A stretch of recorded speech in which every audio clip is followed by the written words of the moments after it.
Handicapper Steve here, handicapping the racing from Aqueduct Racetrack here on Saturday. It is the 27th of November 2021. Gonna look at the featured ninth race from the Big A, but before I get on to that, remember to please follow me on Twitter at Horse Racing Kit 5 for more selections for race courses around the world, and I mean around the world. The ninth race from Aqueduct, it is the Long Island Stakes. It's a grade 3 event going for a purse of $400,000. Race for fillies, mares, 3-year-olds and upwards.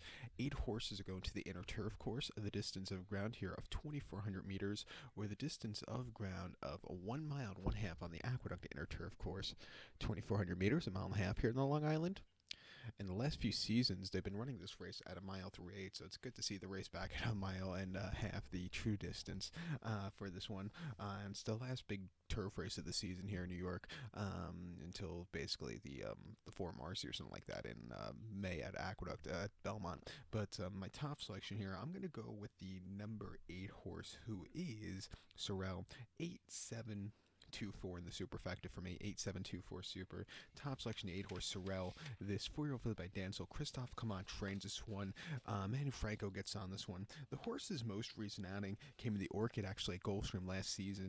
A mile 3/8 on the 27th of March, and the horse finished third by 3 lengths there. And he was a little bit wide. He sat back early. You know, he had a decent turn of foot, but just wasn't 100% cranked. But for a North America debut, I didn't think it was a half bad race. Coming here off the long refreshing, training well on the turf at Belmont, I'm going to give him another shot. You know, his workouts have been very good as of recently. And some of the races the horses run in the UK can definitely win against these horses, especially the race 2 back in the River Eden Stakes at Lingfield, mile 5/8 in October 2020.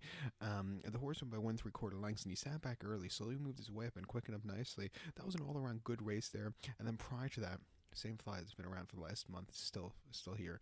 Can't get it out. But off subject. And then prior to that, ran in Class 2 handicap at Doncaster, mile and a half on the 11th of September of 2020. Went by head. You know, it took a little time to get going, but when she got going, she got the job done in hand. And then she went on very fast ground on Leicester in a handicap, winning by 3. Again, a very good run.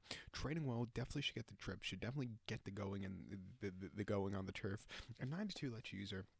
Don't throw out this 7-horse Muta Makina either. This 5-year-old mare by Nathaniel. Christophe Command trains one again. Dylan Davis gets him out. Most recently the AP Taylor at Woodbine, a mile and a quarter on the 17th of October. The horse went by a neck and had a great stog position. When she quickened up, she got the job done in hand at 8.5 to 1. That was a very good run.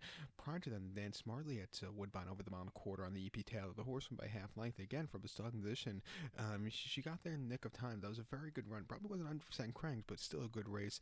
And then they ran her in the River Memories at Belmont before that over the mile and a half. She finished third by neck. She was with them early on, then Call Me Love really got to her. But coming here today, if she could slow it down on the front end, she could definitely win. She won this race last season very nicely, coming from behind.